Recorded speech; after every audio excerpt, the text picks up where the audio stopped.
The warning lights in the cockpit flashed red and orange like angry fireflies. Hyunwoo gripped the control stick with both hands as his ship shook violently. The navigation system was completely dead. Outside the small window, he could see nothing but darkness and strange purple clouds. "Come on, come on," Hyunwoo whispered to his ship. The Stellar Wanderer had been his home for 3 months during this solo exploration mission. Now it was falling apart around him. The engine made a horrible, grinding sound. Black smoke started filling the cabin. Hyunwoo coughed and tried to see through the thick air. His hands moved quickly over the control panel, pressing buttons and flipping switches. Nothing worked. The ship was going down, and there was nothing he could do to stop it. Through a gap in the smoke, he saw something that made his heart jump. There was a planet below. It looked blue and green, almost like Earth. Maybe he could make an emergency landing. Maybe he could survive this. Hyunwoo pulled hard on the controls, trying to aim for what looked like flat ground. The ship screamed through the atmosphere like a falling star. The heat was terrible. His hands were sweating so much he could barely hold the controls. The ground came up fast, too fast. Hyunwoo saw trees and then buildings, strange white buildings that looked like they were made of crystal. There were lights everywhere, soft and glowing. It was a city. He was going to crash. Into someone's home. "No, no, no," he said out loud. He pulled the controls as hard as he could, trying to steer away from the buildings. The ship turned slightly but kept falling. He was going to hit the edge of the city. The impact was like being hit by a giant hammer. Everything went black. When the smoke cleared, the Stellar Wanderer lay broken in a field outside the Crystal City. One wing was completely gone. The hull had cracked open like an egg. Fuel was leaking everywhere, making the ground smell like chemicals. Inside the wreckage, Hyunwoo hung upside down in his pilot's seat. Blood ran down his face from a deep cut on his forehead. His left arm was twisted at a bad angle. He was breathing, but his eyes were closed. The crash had made a sound like thunder. All across the Crystal City, the beings who lived there stopped what they were doing and looked toward the sky. They had never seen anything like it. Nala was the first to arrive at the crash site. She was tall and thin with skin that looked like smooth glass. Her eyes were large and silver, and when she moved, tiny lights sparkled under her skin like stars. She wore simple white clothes that seemed to glow softly in the dim light. Nala worked as a healer in the city. When she heard the crash, she grabbed her medical kit and ran as fast as she could toward the sound. Other beings followed her, but they stayed back when they saw the strange wreckage. The ship looked like nothing they had ever seen before. It was made of dark metal and had sharp edges everywhere. Smoke was still coming from the broken parts. Strange symbols were painted on the side in bright yellow letters. "What is it?" asked Corvin, who had arrived just after Nala. He was older than her and worked for the city government. His skin was more blue than clear, and he walked with careful steps. "I do not know," Nala replied. Her voice sounded like wind chimes in a gentle breeze. "But there is someone inside. Someone alive." She moved closer to the broken ship. Through a crack in the hull, she could see Hyunwoo hanging in his seat. He looked very different from her people. His skin was dark pink and he had black hair. His body was thick and solid, not thin and graceful like hers. "Be careful," Corvin warned. "We do not know if it is safe." Nala nodded but kept moving forward. As a healer, she could not leave someone injured and alone. She squeezed through the crack in the hull and found herself inside the strange ship. Everything inside was dark and full of sharp corners. There were buttons and screens everywhere, but they were all dark now. The air smelled like smoke, and something else she did not recognize. Hyunwoo was still unconscious. Blood had dried on his face and his breathing was shallow. Nala had never seen anything like him before, but she could tell he was badly hurt. She reached out slowly and touched his neck, checking for a pulse the way she had been trained. His skin was warm, and his heartbeat was fast but steady. His body felt strange to her touch, more solid and heavy than her people. "He is alive," she called to Corvin, "but he needs help right away." More beings had gathered outside the ship. They whispered to each other in their musical voices, trying to understand what they were seeing. Some were afraid, others were curious. All of them were amazed. Corvin organized a rescue team. They carefully cut through the metal of the ship and pulled Hyunwoo free from his pilot seat. He was heavier than they expected. It took 6 of them to carry him safely out of the wreckage. As they lifted him, Hyunwoo's eyes opened for just a moment. He saw tall figures with glowing skin carrying him. Their faces looked kind, but completely alien. He tried to speak, but no words came out. Then darkness took him again. The rescue team carried Hyunwoo to the healing center in the middle of the city. The building was made of the same white crystal as the rest of the city, but it was larger and more beautiful. Soft music seemed to come from the walls themselves. Nala worked quickly to treat his injuries. She cleaned the blood from his face and checked his broken arm.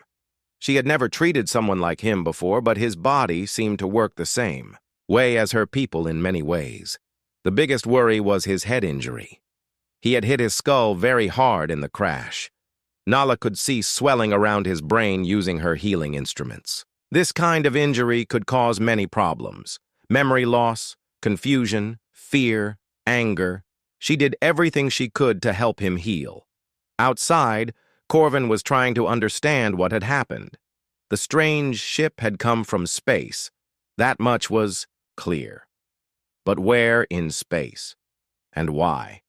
His people had never met beings from other worlds before. They had always been alone. The ship's computers were completely destroyed in the crash. There was no way to learn where it had come from or how to contact anyone. The being they had rescued was their only source of answers. But first, he had to survive. And when he woke up, they would have to find a way to talk to him. Nala had noticed that his mouth and throat were shaped differently from theirs. He probably could not make their musical sounds, and they probably could not make his sounds either.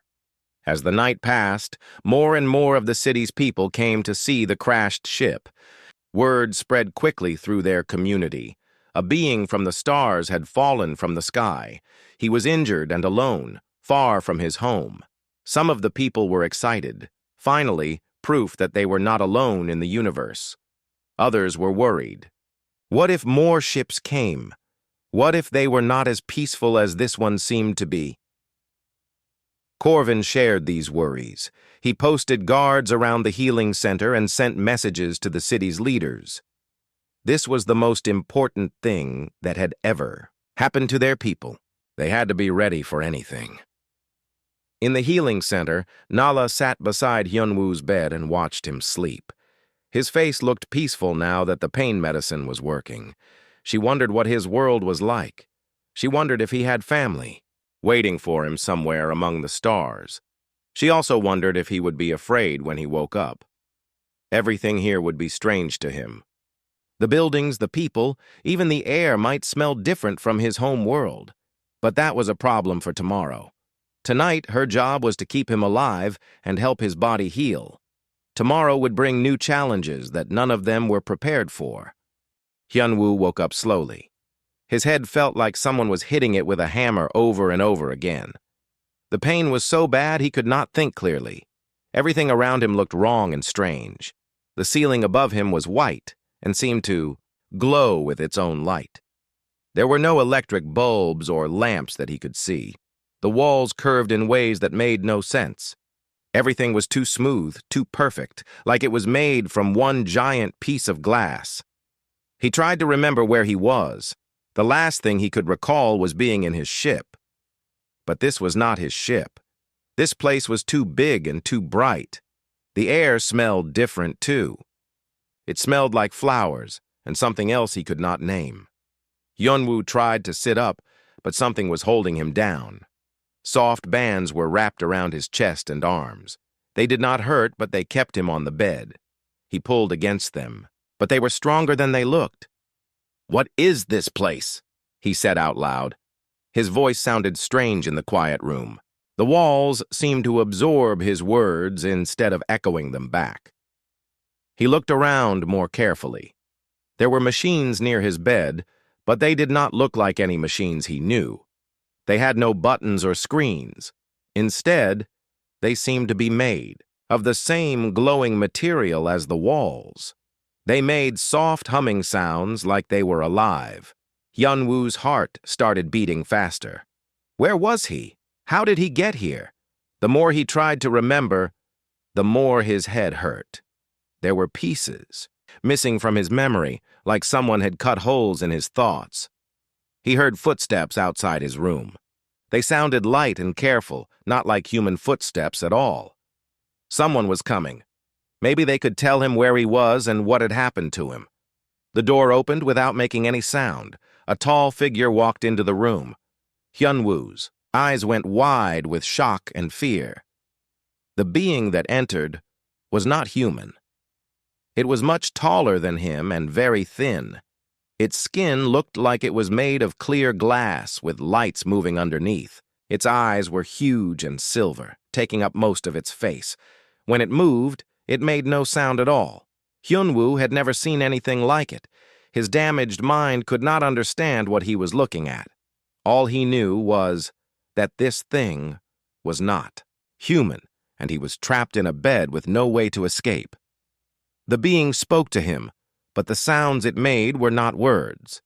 They were like music, high and low notes that seemed to flow together like water. The sounds were beautiful, but they scared him even more because he could not understand them. Nala had come to check on her patient. She could see that he was awake and aware, which was good news. His head injury seemed to be healing well, but she could also see fear in his strange, dark eyes. She tried to speak softly to let him know she meant no harm. To Hyun-woo, the musical sounds were terrifying. They reminded him of something from a bad dream. His head injury had mixed up his thoughts and memories. He could not tell the difference between reality and the nightmares that had been filling his sleep. "Stay away from me," he said. But he knew the creature could not understand his words any more than he could understand its music. Nala moved closer to the bed. She wanted to check his bandages and make sure he was not in pain. In her hand, she carried a small device that would help her examine his injuries. To her, it was just a simple medical tool. But to Hyun-woo, the glowing device looked like a weapon. The creature was holding something that pulsed with strange light. It was coming toward him, and there was nowhere to run. His military training kicked in. Years of learning how to survive and fight took over from his injured mind. The soft bands holding him to the bed were not designed to stop someone who was truly desperate to escape. Hyun-woo pulled hard against the restraints. His muscles strained and the bands stretched. They were meant to keep a patient still, not to hold a prisoner. With a sudden snap, one of the bands broke free. Nala was surprised when her patient suddenly became violent. She had been trying to help him, but now he was fighting against her care. She stepped back and made soothing sounds, trying to calm him down, but her musical voice only made Hyun-woo more afraid. He broke free from the remaining bands and rolled off the bed. His broken arm sent waves of pain through his body, but fear was stronger than pain. He stumbled toward what he hoped was a door. His legs were weak from lying in bed for 2 days, and his head injury made the room spin around him. But he had to get away from the creature and its glowing weapon. Nala called for help. Her voice carried through the building like a song. Other members of her healing team would come soon. But she was worried about her patient. He was not well enough to be moving around. He could hurt himself badly if he fell. Hyun-woo found the door and pushed through it. The hallway outside was even stranger than his room. The walls curved and twisted like he was inside a giant shell. Soft light came from everywhere and nowhere. He could not see any windows or any way out of the building. Behind him, he heard more of the musical voices. They were calling to each other, probably telling the other creatures that he had escaped. He had to find a way out before they caught him. He started running down the hallway. His bare feet made slapping sounds on the smooth floor. Each step sent pain shooting through his injured body, but he could not stop. He had to get away. The hallway branched in several directions. Hyun-woo chose the path that seemed to lead downward, hoping it would take him to the ground level. The walls were covered with symbols and pictures that he could not read. Everything was alien and frightening. Corvin was in his office when he heard about the escaped patient. He had been expecting something like this might happen. The strange being had suffered a serious head injury. It was natural that he would be confused and scared when he woke up. But this was also dangerous. The being was loose in their city, and he might hurt himself or someone else. Corvin gathered a team of his best people and went looking for the escaped patient. They found signs of him easily.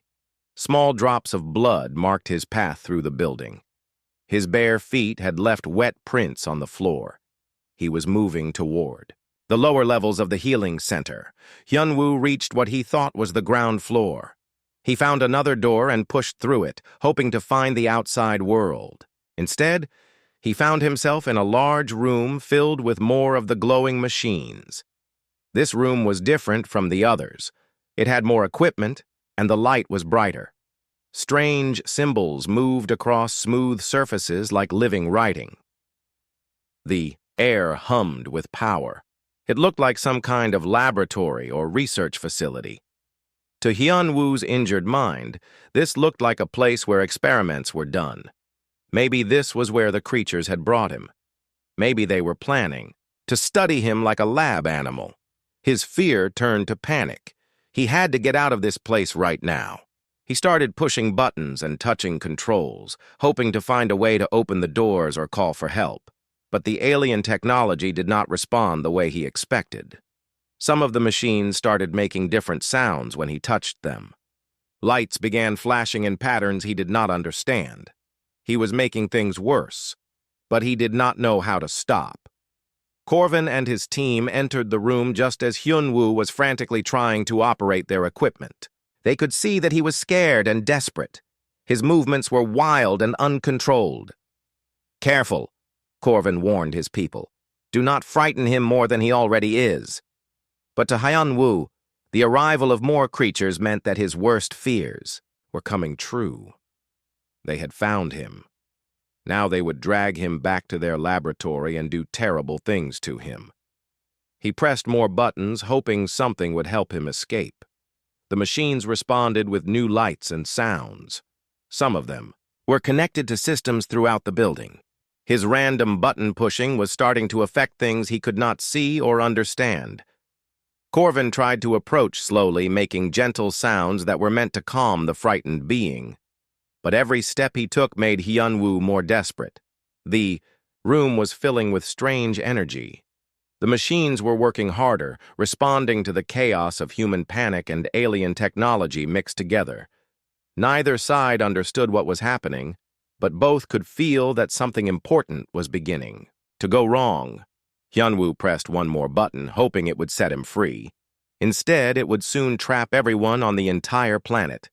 Hyun-woo ran through the healing center like a wild animal trying to escape a trap.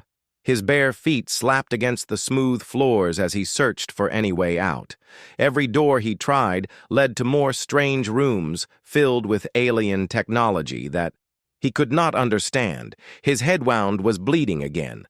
The white bandage that Nala had carefully wrapped around his forehead was now red with fresh blood. Pain shot through his skull with every step, but fear kept him moving.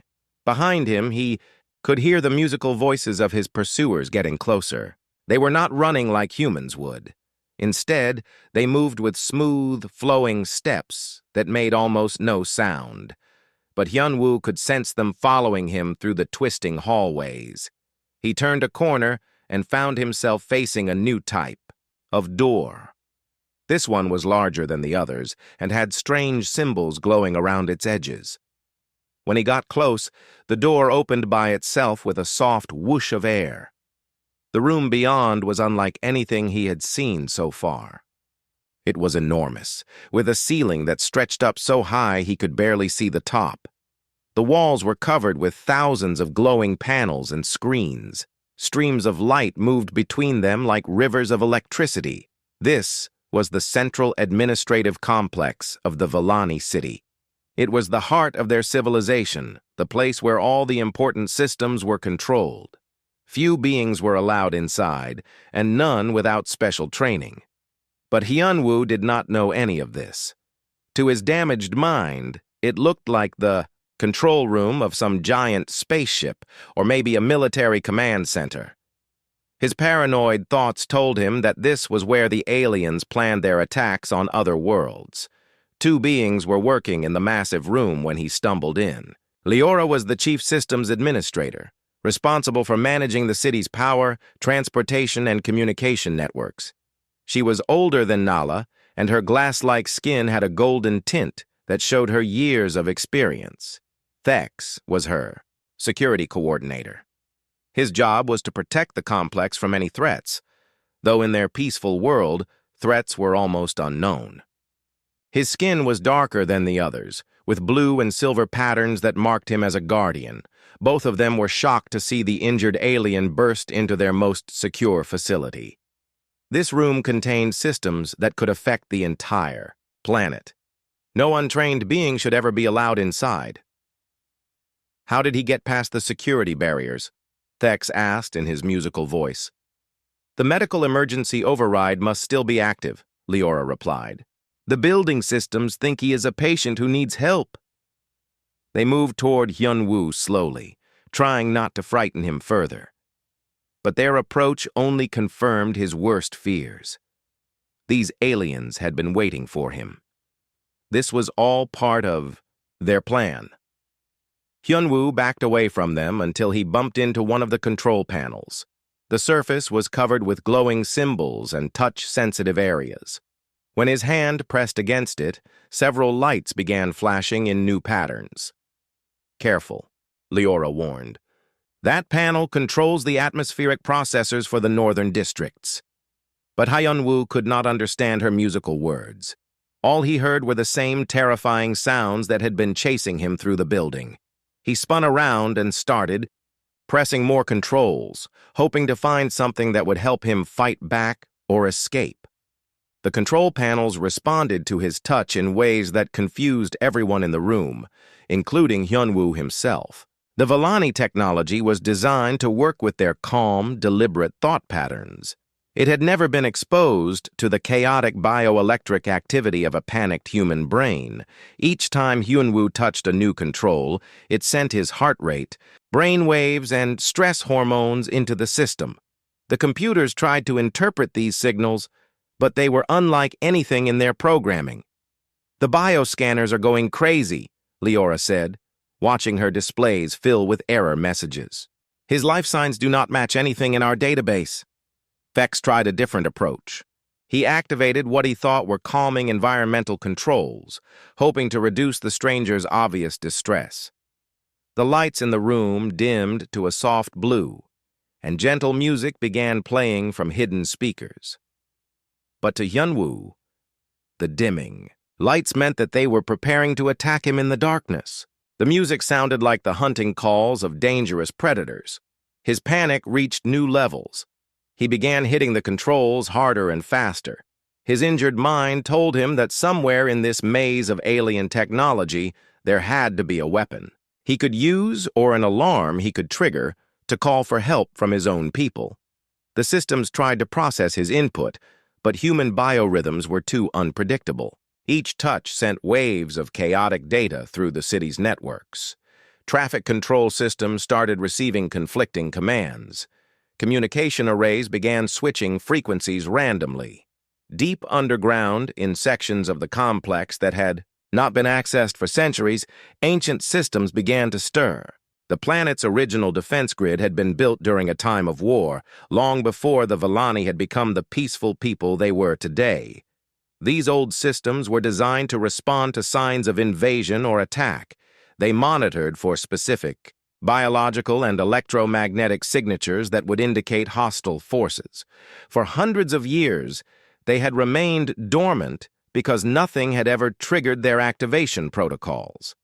But Hyunwoo's panicked vital signs matched several of the ancient warning indicators. His rapid heartbeat, elevated stress hormones, and erratic brain activity created a pattern that the old computers interpreted as enemy soldiers under extreme combat conditions.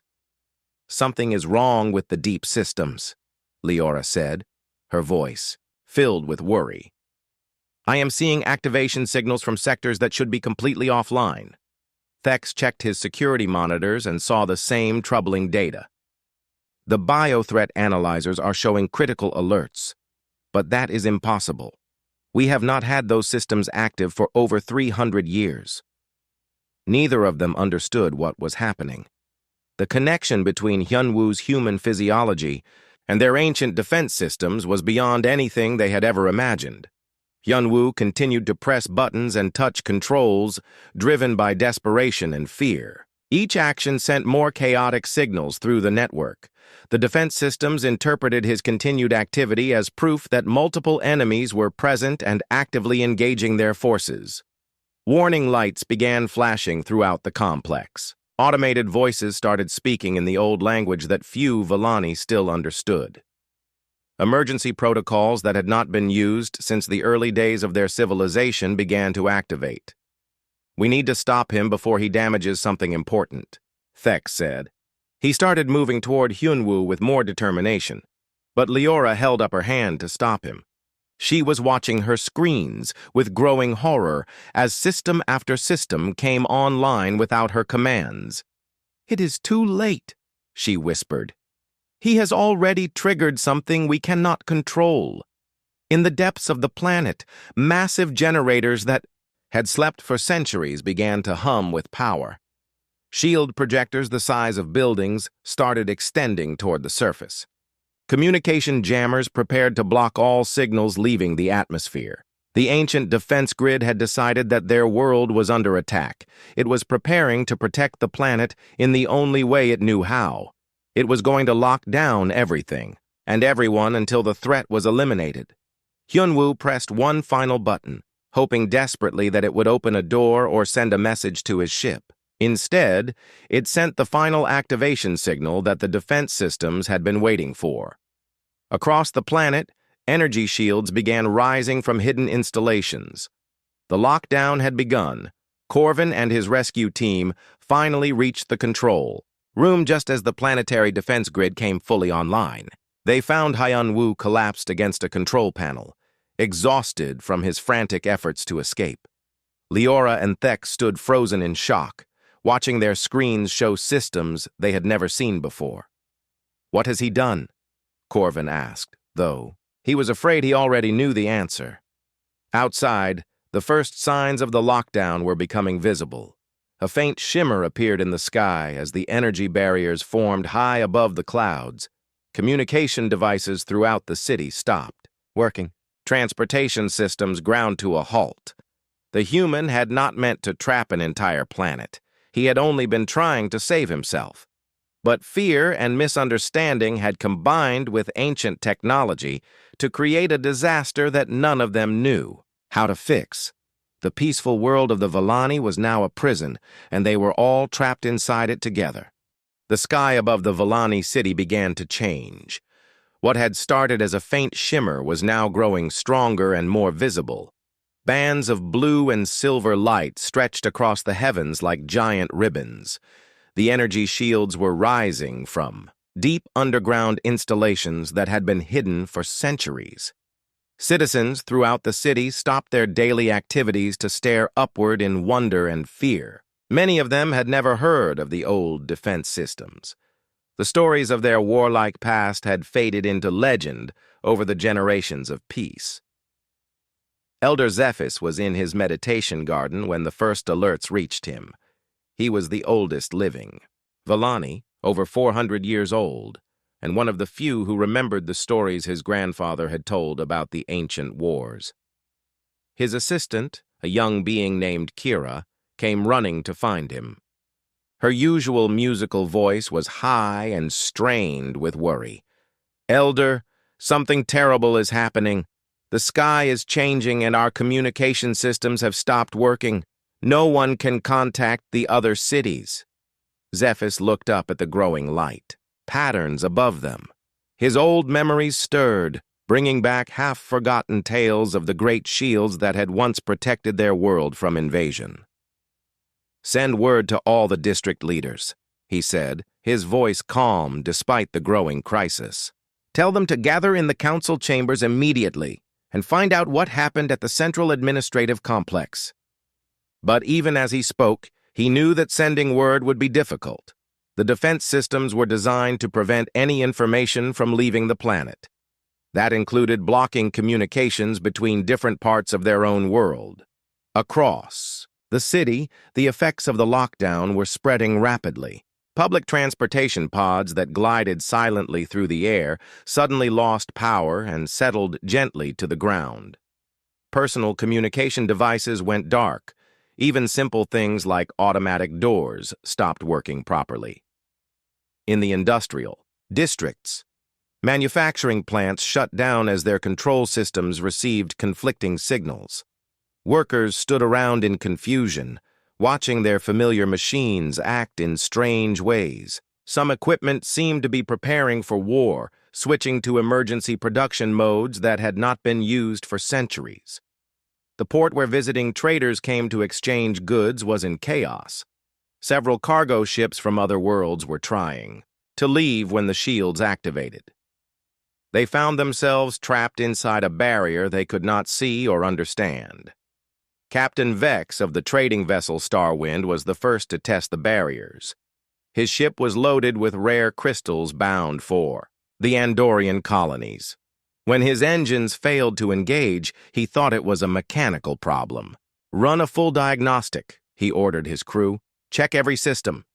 But the diagnostic showed that everything was working perfectly. The engines were fine, the navigation was accurate, and the fuel levels were normal. Yet the ship would not move. "Captain," his navigator called out, "I am reading some kind of energy field surrounding the entire planet. It appears to be blocking all traffic in and out of the atmosphere." Vex had heard stories of worlds with defensive barriers, but he had never seen one himself. Most civilizations had moved beyond such primitive measures. The idea that the peaceful Villani would have weapons like this seemed impossible. Back in the Central Administrative Complex, Leora was desperately trying to understand what had happened to her systems. Screens that had been dark for centuries were now showing data flows she could not interpret. Ancient programs were running that she had never seen before. "The defense grid is operating on protocols from the old archives," she explained to Corvin and the other officials who had gathered. In the control room, these systems were designed during the Unity Wars over 300 years ago. Thex was studying the security reports with growing alarm. "The biothreat analyzers are still showing active enemy presence. According to these readings, we are under attack by multiple hostile forces." They all looked at Hyun Woo, who was now sitting quietly in a corner of the room. The human had finally exhausted himself and was no longer pressing buttons or trying to run. A medical team had rebandaged his head wound and given him something for the pain. "He does not look like multiple hostile forces," Corvin observed, "but his biological signature is unlike anything our systems were programmed to recognize," Leora replied. "The defense computers are trying to categorize him based on old data from the war period. They think his stress responses and combat readiness indicators mean that an invasion is underway." Elder Zephys arrived at the complex with several other council members. Despite his great age, he moved with dignity and purpose. His skin had the deep golden color that came with centuries of life, and his eyes held the wisdom of many generations. He studied the displays showing the planetary defense status and nodded grimly. "I have heard stories of these systems from my grandfather. He lived through the Unity Wars and told me about the great shields that protected our world." "Can we turn them off?" Corvin asked hopefully. Zephys shook his head slowly. The defense grid was designed to be irreversible once activated. Our ancestors feared that enemies might capture our leaders and force them to lower the barriers. The only way to deactivate the system was supposed to be after all threats were eliminated. But the only threat is one injured being who crashed. "Here by accident," Thex protested. "The computers do not understand accidents," Zephys replied.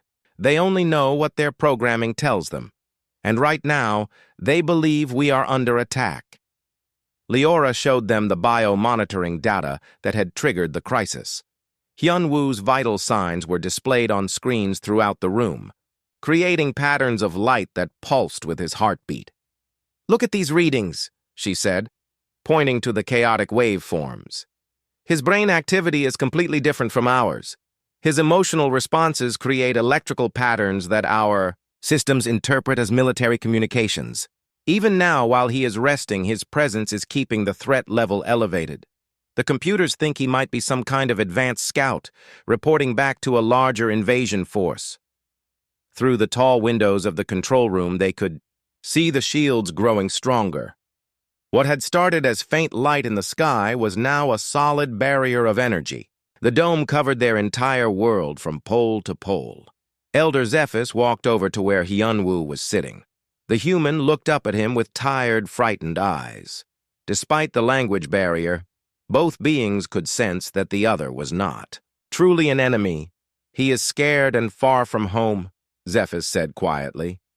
"Just as we would be if we crashed on his world." "But how do we make the computers understand that?" Corvin asked. Before anyone could answer, new alarms began sounding throughout the complex. The defense systems had moved to the next phase of their programming. Having secured the planet against outside threats, they were now beginning internal security sweeps. Automated scanners were extending from hidden panels throughout the city. They would examine every building, every citizen, and every piece of technology, looking for signs of enemy infiltration or collaboration.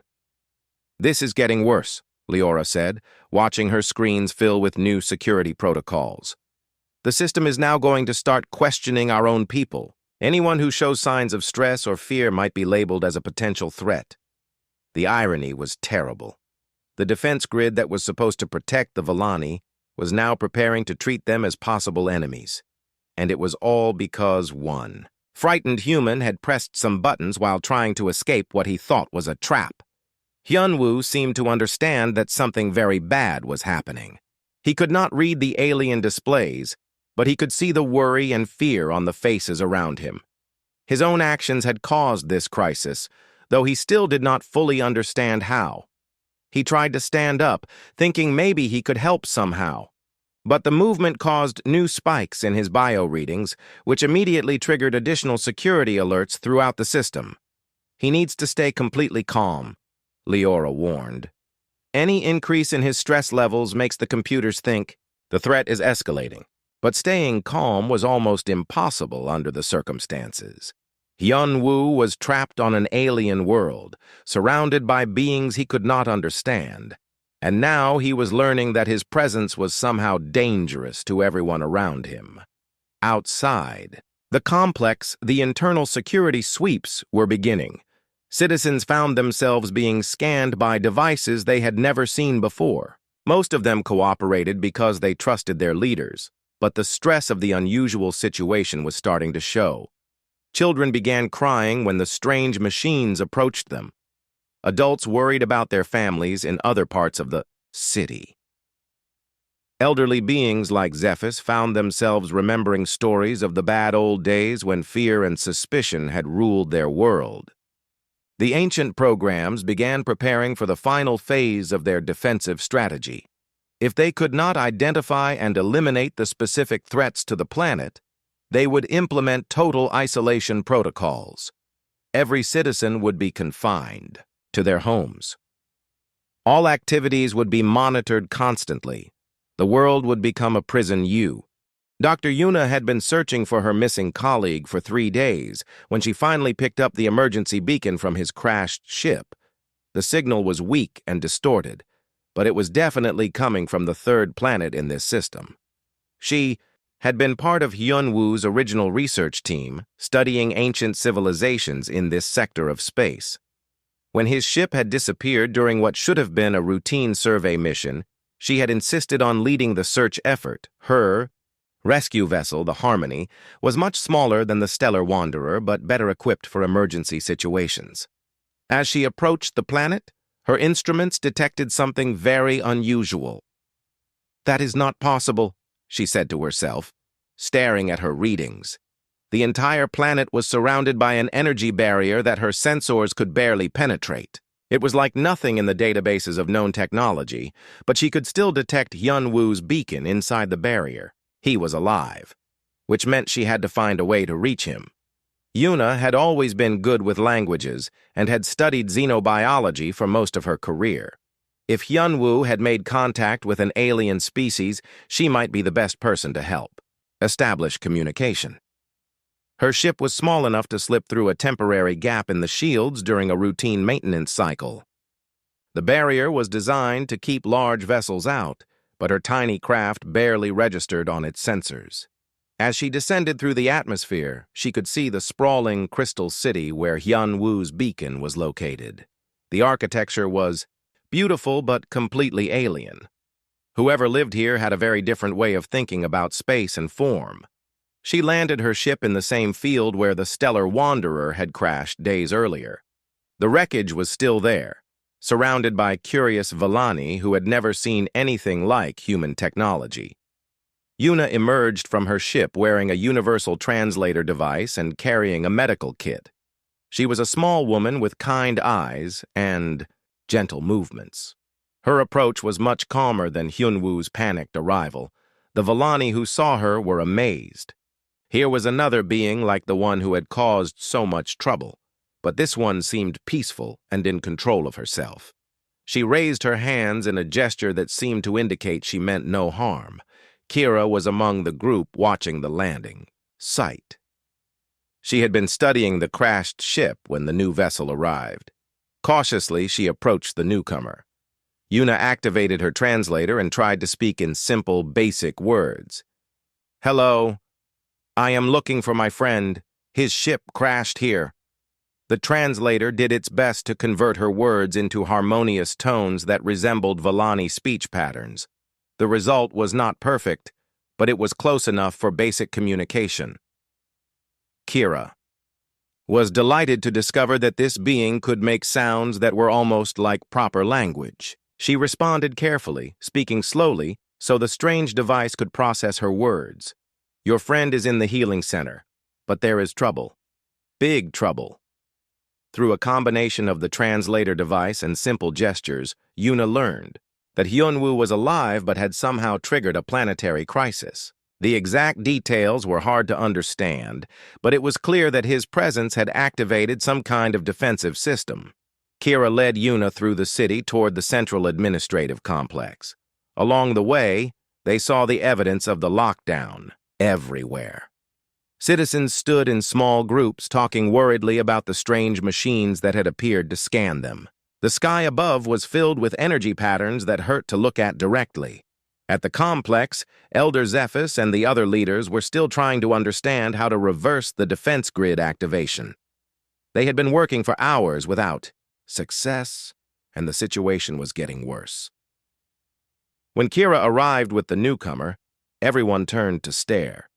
Here was another of the strange beings, but this one was not panicking or pressing random buttons. Instead, she seemed calm and intelligent. Yuna saw Hyun-woo sitting in the corner of the control room. He looked terrible, with bandages on his head and his arm in a sling, but his eyes were clearer than they had been since the crash. "Hyun-woo," she called out, "are you okay?" He looked up at her with relief and confusion. "Yuna, how did you find me? And why does everything still look so strange?" She examined his injuries quickly and understood the problem. "You have a serious concussion. It is affecting your memory and your ability to think clearly. These beings have been trying to help you, not hurt you." For the first time since waking up in the alien medical facility, Hyun-woo began to understand what had really happened. The creatures he had thought were his captors had actually been trying to heal his injuries. His escape and button pressing had been the actions of a confused and frightened mind, not a logical response to danger. "I think I made a very bad mistake," he said quietly. Yuna turned to the assembled Villani leaders and activated her translator again. "My friend was injured in the crash. He could not think clearly. He did not mean to cause problems." Elder Zephys approached them carefully. Through the translator, his words came across as warm and understanding. "We know he did not intend harm, but the old machines do not understand intentions. They only respond to what they detect." Leora showed Yuna the displays that were tracking Hyunwoo's biological functions. His body creates patterns that our defense systems interpret as signs of an attacking army. Even when he is calm, his presence keeps the computers thinking we are under threat. Yuna studied the data with growing fascination. As a xenobiologist, she had always wondered how human physiology might interact with alien technology. Now she was seeing a dramatic example of such interaction. "Your systems were designed for your species," she said. "Human biology is very different. Our emotional responses, our brain activity, even our heartbeats follow different patterns than yours." "But can we make the computers understand the difference?" Corvin asked, hopefully. Yuna spent several minutes examining the defense system displays and asking questions about how the ancient programming worked. The more she learned, the more she understood the scope of the problem. "The computers are following instructions that are hundreds of years old," she explained. "They were programmed during a time of war, when your people were expecting actual invasions. They cannot learn or adapt to new situations." "So we are trapped forever?" Thex asked with worry. "Not necessarily," Yuna replied, "but fixing this will require a very specific approach. The system was triggered by Hyunwoo's chaotic biological responses. To reverse it, we might need to create the exact opposite response." She turned to Elder Zephys, recognizing him as the senior leader. "Tell me about your people's methods of achieving perfect calm and mental balance. In my studies of different species, I have found that most advanced civilizations develop techniques for controlling their biological responses."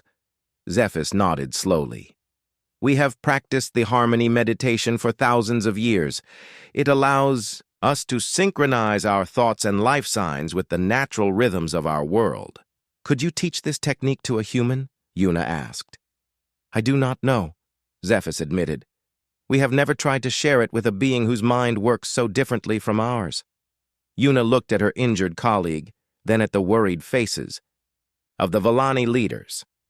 The solution was going to require unprecedented cooperation between two species that had never even known the other existed until a few days ago. "Hyunwoo," she said, "your random button pressing while panicked got us into this mess. If we can get you to press the right buttons while in a state of perfect calm, we might be able to get us out of it." "But I do not remember what buttons I pressed," he replied, "and I certainly do not know which ones would reverse the process." "The computers remember everything," Leora said, understanding what Yuna was proposing. "They have recorded every action he took and every response he caused. If we could replay those actions in reverse order, while his biological signs show complete peace instead of complete panic." "It might work," Elder Zephys finished, "but teaching a human to achieve true harmony will not be easy. Your minds are built for chaos and rapid change. Our meditation requires absolute stillness of thought." Yuna smiled for the first time since arriving on the planet. "Then it is good that humans are also built for learning and adaptation. We will need to work together, but I think we can do this." She looked around the room at the mixture of human and Villani faces.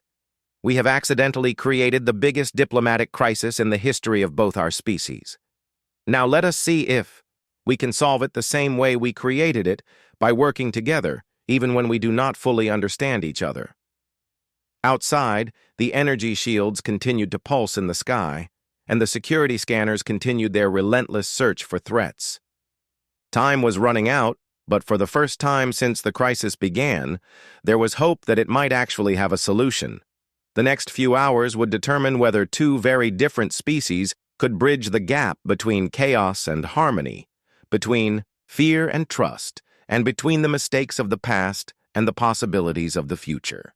The control room had been transformed into something that was half meditation chamber and half emergency command center.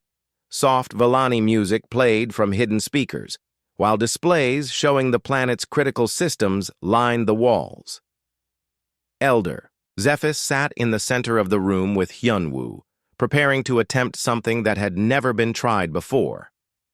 The key to harmony meditation is to let go of all the thoughts that create chaos in your mind, Zephys explained through Yuna's translator. You must stop fighting against the current of the universe and instead flow with it. Hyunwoo nodded, but his vital signs on the monitors showed that he was still stressed and anxious. 3 days of confusion and fear could not be erased in a few minutes of instruction. I understand the idea, he said, but my head still hurts, and every time I look at these alien machines, I remember the panic I felt when I first saw them. Nala approached them, carrying a small, glowing device. She had been working with Yuna to understand human biology and had prepared something that might help. This is a bioharmonic regulator, she explained. It reads your body's natural rhythms and plays sounds that encourage relaxation. We have modified it based on what Dr. Yuna told us about human nervous systems. When she activated the device, it began producing gentle tones that seemed to match Hyunwoo's heartbeat. Gradually, the sounds shifted to slightly slower rhythms, encouraging his body to relax. That is actually helping, Hyunwoo admitted. His shoulders began to drop, and his breathing became deeper and more regular. Yuna monitored his biological responses on the Villani medical equipment. His stress hormones are decreasing, and his brainwave patterns are becoming more stable. This might actually work. But even as Hyunwoo began to relax, the planetary defense systems were continuing to tighten their grip on the world. The internal security sweeps had progressed to more invasive levels. Citizens were now being questioned about their activities and associations. Corvin received reports from across the city that worried him greatly.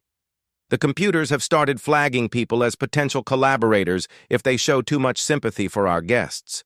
Fear is spreading through the population, which only makes the security systems more suspicious.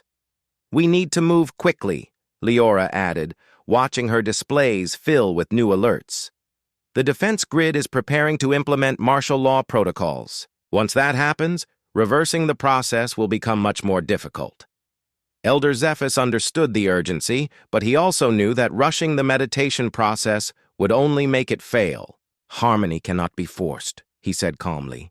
The more we push, the further away it becomes. He turned his attention back to Hyunwoo, extending his hands in a gesture of connection. Focus on my voice and let everything else fade away. Imagine that your thoughts are like leaves floating on a peaceful stream. The bioharmonic regulator continued its gentle work, while Nala monitored Hyunwoo's responses and adjusted the device as needed. Slowly, his chaotic human biology began to find a rhythm that was closer to Villani patterns. On the screens around them, his vital signs started showing the first hints of the deep calm that the defense computers would recognize as non-threatening. But it was not enough yet to trigger a reversal of the lockdown. Tell me about your home, Zephys said softly. Think of a place where you felt completely safe and at peace. Hyunwoo closed his eyes and let his mind drift back to childhood memories of his grandmother's garden. She had grown flowers and vegetables in carefully tended plots, and he had spent hours there as a child, watching butterflies and listening to her gentle voice. The memory brought a genuine smile to his face, and his bio-readings shifted toward even calmer patterns. The monitors showed that his brain activity was beginning to synchronize with the Villani meditation techniques. Good, Zephys encouraged. Now hold on to that feeling of peace and safety. Remember that everyone in this room wants to help you, just as your grandmother did. Around them, the Villani leaders watched in fascination as human and Villani biology began to harmonize in ways their science had never predicted. Yuna took careful notes, realizing that they were witnessing a breakthrough in interspecies cooperation, but success would require more than just achieving the right mental state. Hyunwoo would need to recreate his original actions at the control panels, but in reverse order and with completely different intentions. Leora had spent hours analyzing the computer logs to determine the exact sequence of buttons and controls that had triggered the crisis. He will need to touch 17 different interfaces in the precise reverse order, she explained, and his biological state must remain perfectly calm throughout the entire process. What if I start to panic again when I touch the controls?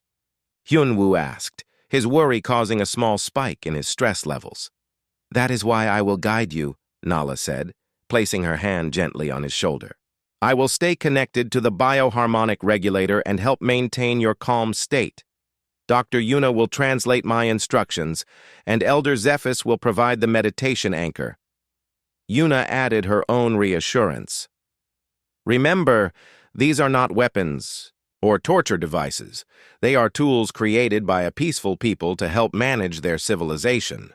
The computers only interpreted them as threats because of the state you were in when you first touched them. Thex had positioned himself at the security monitors to watch for any signs that the defense systems were reacting to their activities. The internal scanners are still active throughout the building. If this works, we should see immediate changes in their behavior patterns. Corvin stood ready to coordinate with other city officials once communications were restored. The moment we succeed, I will need to send messages throughout our world to let people know that the crisis is ending. With everyone in position, Hyunwoo approached the first control panel. It was the same interface where he had made his final desperate button press days earlier. Now, it would be his first step toward undoing the damage. He placed his hand over the glowing surface and looked back at his guides. Nala's bioharmonic device hummed softly, maintaining the calming frequencies. Elder Zephys continued the meditation, his voice like a gentle anchor in the storm of alien technology. Think of